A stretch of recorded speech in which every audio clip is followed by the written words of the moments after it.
They say all roads lead to Rome, but before Rome could pave those roads with imperial ambition, it first had to survive. Survive a fear that gnawed at its very foundations for over half a century. Long before Carthage, long before the legions crossed the Alps, there was an enemy closer to home, you see. An enemy forged in the harsh, unforgiving mountains of central Italy. An enemy that would push Rome to the very brink, stain the earth with its blood, and in the crucible of conflict, unknowingly shape the very republic that would one day rule the known world. The year is 343 BC. The republic, young and confident, perhaps grew a little complacent. They had faced the mountain wolves and driven them back to their dens. But wolves are patient, you see. And these particular wolves, they were learning. A breath held perhaps a moment too long. They aimed to conquer Samnium itself. Victory followed victory. Confidence, as it often does, swelled into arrogance. But the mountains have their own rules, their own traps. The year is 322 BC. The place, the Caudine Forks, a narrow pass, a fatal decision.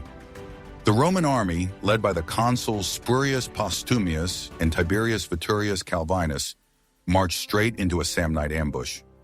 Gavius Pontius, a Samnite commander whose cunning would become legend, had them. Surrounded. Trapped. No escape. The details of what transpired next would be seared into Roman memory, a humiliation spoken of in hushed, bitter tones for generations. Defeat wasn't just a possibility, it was absolute. The legions, the very pride of Rome, were forced to surrender. To pass under the yoke, a symbolic gesture of utter subjugation. Consuls, officers, legionaries, all prisoners. Rome was stunned, paralyzed. Hostilities ceased. A truce bought at a truly terrible price. The abandonment of Campania, the very prize they had sought to secure. The Republic reeled. Was this the end of its ascendance? Broken, humiliated, many would have crumbled. But not Rome. In the ashes of Caudine Forks, something new was forged. A burning desire for vengeance? Yes, but also a crucial realization. The army simply had to change.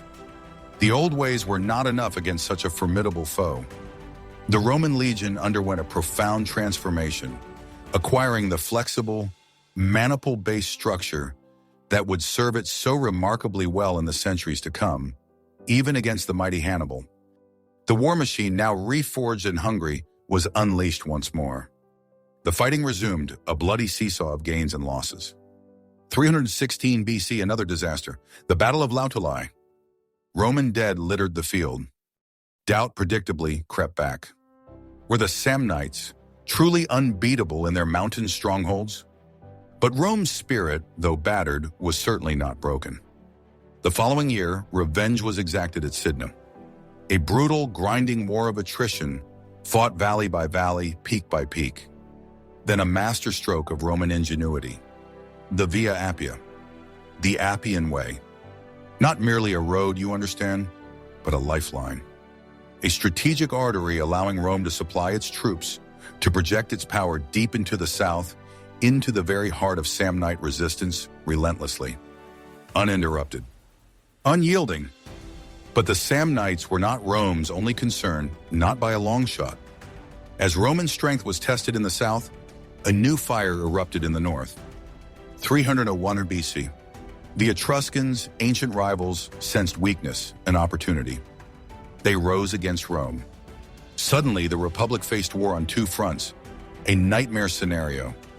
Could Rome truly withstand such pressure? The fate of this burgeoning power hung precariously in the balance. Quintus Fabius Rullianus, another name etched in glory, met the Etruscan threat head-on. 310 BC, the Battle of Lake Vadimo. A desperate, bloody affair. The Etruscan army was utterly shattered. By 308 BC, a fragile peace was secured in the north. Rome could once again focus its undivided and rather vengeful attention squarely on the Samnites. Lucius Papirius Cursor, a dictator appointed in Rome's dire hour of need, unleashed a series of devastating blows against the Samnites in 309 BC. Victory after victory. It certainly seemed the tide had irrevocably turned. But the Samnites were not alone. Their struggle resonated with other Italian tribes, fearful of Rome's growing shadow. The Umbrians, the Picentes, the Marsi, they all joined the Samnite cause. A grand coalition against a common enemy. Rome, with characteristic audacity, responded by launching a combined land and sea expedition, one of the first successful deployments of its fledgling navy in the Adriatic. A rather impressive feat. The year 305 BC. Bovianum. The decisive clash. Consuls Marcus Fulvius and Lucius Postumius hurled their legions against the combined might of the Samnites and their allies. The fighting was ferocious, the outcome uncertain until the very end. But Roman discipline, Roman resilience ultimately prevailed. The Samnite army was broken. In 304 BC, a peace treaty was signed. The Samnites, proud and unbowed for so long, were finally forced to recognize Rome's hegemony. The Second Samnite War, a conflict that had bled Rome for over 2 decades, was, at last, ostensibly over. Or was it? The Third Samnite War, the final desperate gamble, the Samnite spirit, though beaten, was not extinguished. The mountains still whispered tales of defiance, you see. 298 BC. They rose again. And this time they struck hard. At Camarina, the legions of Lucius Scipio suffered a crushing defeat. Hope surged through Samnium, and their call to arms was answered. The Etruscans, their old grievances rekindled. The Umbrians, even the fearsome Gauls from the north, a vast, terrifying alliance arrayed against Rome. Perhaps the greatest threat the Republic had ever faced, a truly existential challenge. Rome had no choice but to mobilize everything. Every citizen, every resource. The stakes, frankly, couldn't have been higher. Under the joint command of the legendary Fabius Rullianus and Publius Decius Mus, who in a desperate, almost mythical act of devotion, would famously sacrifice his own life to rally the troops, Rome met its enemies at Sentinum in 295 BC. This was not merely a battle, it was the collision of destinies. The very fate of Italy hung in the balance. The slaughter was immense, but when the dust finally settled, Rome stood victorious. The Grand Alliance fractured. The Gauls, Umbrians, and Etruscans, their will broken, finally made peace. But the Samnites, the indomitable Samnites, fought on. Alone now, but utterly unyielding. It took another brutal defeat in 293 BC at Aquilonia, under the rather stern hand of Manius Curius Dentatus, to finally bring them to the negotiating table. Conclusion: a hard-won peace, a transformed Rome. The peace treaty of 290 BC was not one of abject surrender, it must be noted. It was rather a compromise, a testament to the sheer tenacity of the Samnite people.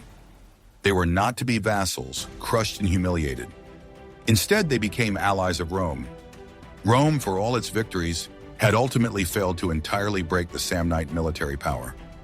But by bringing this most powerful, most resilient tribal alliance of the Apennines to its side, even if only as a nominal ally, Rome had achieved something far more significant.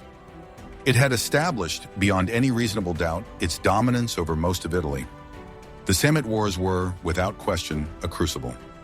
They forged the Roman military into the terrifyingly efficient force that would go on to conquer an empire. They tested Roman resolve, Roman society, Roman character to its absolute limits. And Rome had emerged, scarred but undeniably stronger, tempered in the fires of a half-century of relentless, brutal warfare. The Apennine Peninsula was now largely under its sway.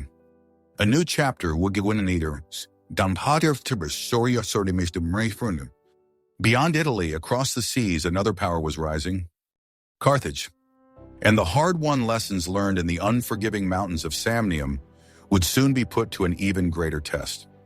The echo of the Samnite challenge, however, would forever linger in the very foundations of Rome's enduring might.